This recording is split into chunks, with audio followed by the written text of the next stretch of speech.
সর্বশেষ যে লোকটা জান্নাতে যাবে তাকে আল্লাহ তাআলা জাহান্নামের আগুনে পোড়াতে পোড়াতে ছাই বানিয়ে ফেলবে।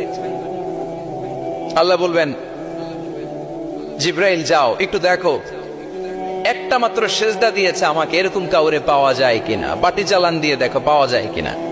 খুঁজে খুঁজে কাউরে পাবে না। আল্লাহ বললেন আবার দেখো, খুঁজে খুঁজে একজনকে পাবে, সামান্য ইমানের ছিটে ফোঁটা তার অন্তরে ছিল। আল্লাহ বলবেন যেহেতু ছিটে ফোঁটা আছে, অনেক মায়ের খেয়েছে, ওকে বের করে জাহান্নাম থেকে বের করে একটা নির্ধারিত দূরত্বে রেখে দাও। রেখে দেয়া হবে, কিন্তু জাহান্নামের আগুনের লেলিহান শিখাতে তার গা ঝলসে যাবে। সে আল্লাহর ডেকে বলবে, মাবুদ তোমার কাছে আমি কিছু চাই না,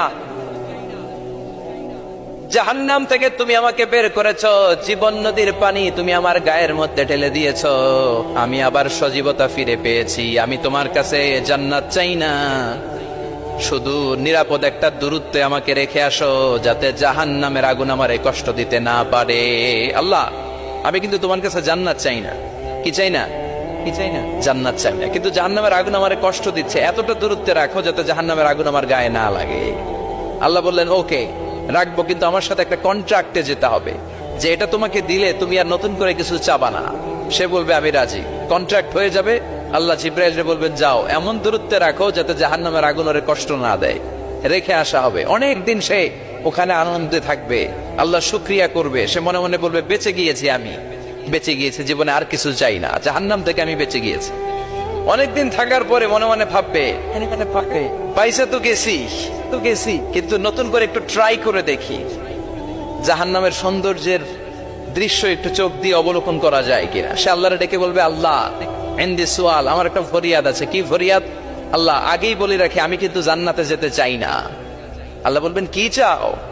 সে বলবে আল্লাহ তোমার জান্নাতটা তুমি কত সুন্দর করে বানিয়েছো, আমি একটা নজর শুধু দেখতে চাই, জান্নাতের দরজার সামনে নিয়ে যদি আমারে বসিয়ে রাখো, দ্যাটস এনাফ, আর কিছু চাই না, আর শুধু জান্নাতের দরজার সামনে। আল্লাহ বললেন তুই না ওয়াদা করেছিস, তুই না চুক্তি করেছিস। সে বলবে আল্লাহ আমারে হতভাগা বানাইয়া তোমার কি লাভ? সুবহানাল্লাহ পড়ে, আমারে তুমি হতভাগা বানিও না। আল্লাহ বলে ঠিক আছে, আবার সিগনেচার কর যে জান্নাতের দরজার সামনে বসিয়ে দিলে আর কিছু চাবি না। সে সিগনেচার করে বলে আমি চাবো না। আল্লাহ বললেন জিব্রাইল বেচারারে ধরে জান্নাতের গেটের সামনে বসায় দে। এবার জান্নাতের গেটের সামনে বসে বসে জান্নাতের সৌন্দর্য দেখা শুরু করবে। সুবহানাল্লাহ, এমন সৌন্দর্য যেটা চোখ দিয়ে কেউ দেখে নাই, কান দিয়ে শোনে নাই, ওই সৌন্দর্য চোখে দেখে, কান দিয়ে আওয়াজ শোনে, মাগার ভোগ করতে পারে না, অন্তরে জ্বালা আছে না নাই? এয়ার কন্ডিশনের রুমে ঢুকতে না পারলেও, এয়ার কন্ডিশনের রুমের দরজার বাইরে দাঁড়ালেও এয়ার কন্ডিশনের রুমের একটা ঠান্ডা বাতাস গায়ে লাগে না? কথা বলেন তো। ও যখন জান্নাতের দরজার সামনে দাঁড়াবে, ওর গায়েও এরকম জান্নাতের ঠান্ডা বাতাসের হিমেল ছোঁয়া গাটাকে শীতল করে দিবে। ওই শীতল হয়ে যাওয়ার পরে আর তো সহ্য হবে না, আবার আল্লাহরে ডাকবে, মনে মনে ভাববে আর একটু ট্রাই করি না, দোষ কি, আস্তে আস্তে অনেক দূর তো আগাইছি। সুবহানাল্লাহ কইবেন না? এবার আল্লাহরে বলবে আল্লাহ ইনদি সুআল, আল্লাহ তুমি যদি কোনো বিষয়ে নতুন করে ডিসিশন নাও, তোমারে জিজ্ঞেস করার মতো কি কেউ আছে? আল্লাহ বলে না, আমি তো সব রাজার বড় রাজা, মহারাজা, আমার উপরে তো কারো কথা চলে না। ওই হতভাগা লোকটা বলবে আল্লাহ এত সুন্দর জান্নাত তুমি বানালাম, চোখ দিয়ে সৌন্দর্য দেখি, কান দিয়ে আওয়াজগুলো শুনি, হুর আর গেলমান হেঁটে বেড়ায়, এত সুন্দর জান্নাত চোখ দিয়ে দেখি, ঢুকতে পারি না, আমারে কষ্ট দিয়ে তোমার কি লাভ? ও আল্লাহ আমারে তুমি মাফ করে দাও, জান্নাতের চিপার মধ্যে এক কর্নারে তুমি একটু আমারে জায়গা করে দাও। আল্লাহ বলবেন ওয়াই হাক ইবনা আদম, তোর ধ্বংস হোক হে আদম জাত, মা আগতারাকা, তোর চেয়ে বড় গাদ্দার আমি আমার সৃষ্টিকুলে কাউরে দেখি নাই, কারণ তুই আমার সাথে চুক্তি করিস আর চুক্তি ভঙ্গ করিস। আল্লাহর রহমতের দরিয়ায় তখন জোশ খেলে যাবে, ওর আকুতি মিনতি চাহনি আল্লাহর রহমতের দরিয়ার মধ্যে জোশ লাগিয়ে দিবে। আল্লাহর দয়া হয়ে যাবে, মায়া হয়ে যাবে। আল্লাহ বলবেন ঠিক আছে জান্নাতে যা। লোকটা এবার এক দৌড়ে জান্নাতের ভিতরে ঢুকে যাবে। লোকটার দৌড় দেখে আবার লোকটারে আল্লাহ ডেকে বলবে একটু দাঁড়া, একটু দাঁড়া, জান্নাত তো দিছি, তো দৌড় দিলি কেন? সুবহানাল্লাহ কইবেন না? লোকটি বলবে আল্লাহ প্ল্যান তো আমি কম করি নাই, এত চেষ্টার ফলে আমি আসতে পারছি, আবার যদি তুমি বাইর করে দাও, এই জন্য একদম এমন চিপার মধ্যে লুকাবো যাতে তুমি আমার না দেখো। আবার আল্লাহর রহমতের দরিয়ায় জোশ খেলে যাবে, আল্লাহ কাছে ডাকবে, কাছে আয়, ও গোলাম তোর কি মনে চায় আমারে বল, আজকে তুই চাইতে থাক, আমি দিতে দিতে তোর মনের সব আশা পূরণ করে দেব।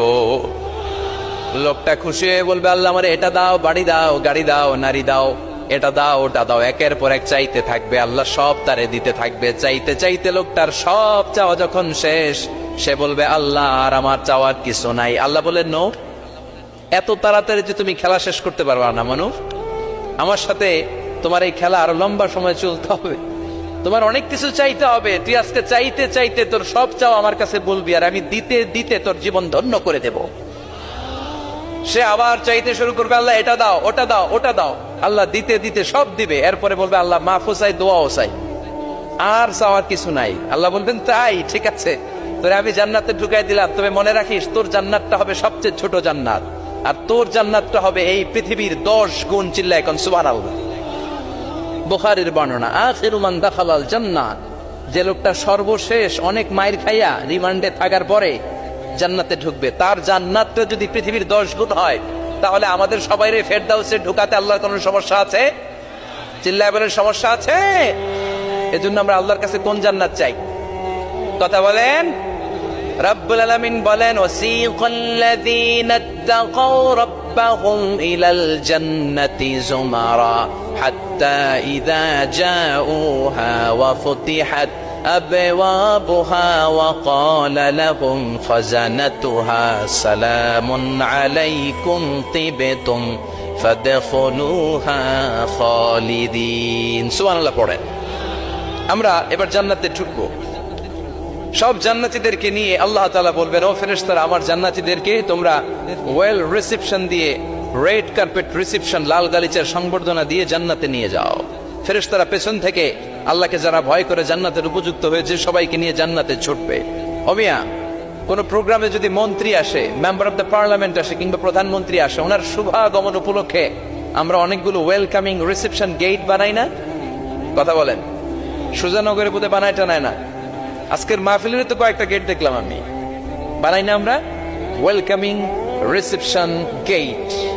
জান্নাতীদের জন্য এরকম, আপনারা যারা ফেরদাউসে ঢুকবেন আপনাদের জন্য এরকম ওয়েলকামিং রিসেপশন গেট থাকবে। ফেরেশতারা জান্নাতীদেরকে হাঁকিয়ে হাঁকিয়ে নিয়ে চলবে, আহলান ওয়া সাহলান মারহাবান বিকুম, কংগ্রাচুলেশন, আসেন আসেন আমরা সবাই মিলে জান্নাতে যাই।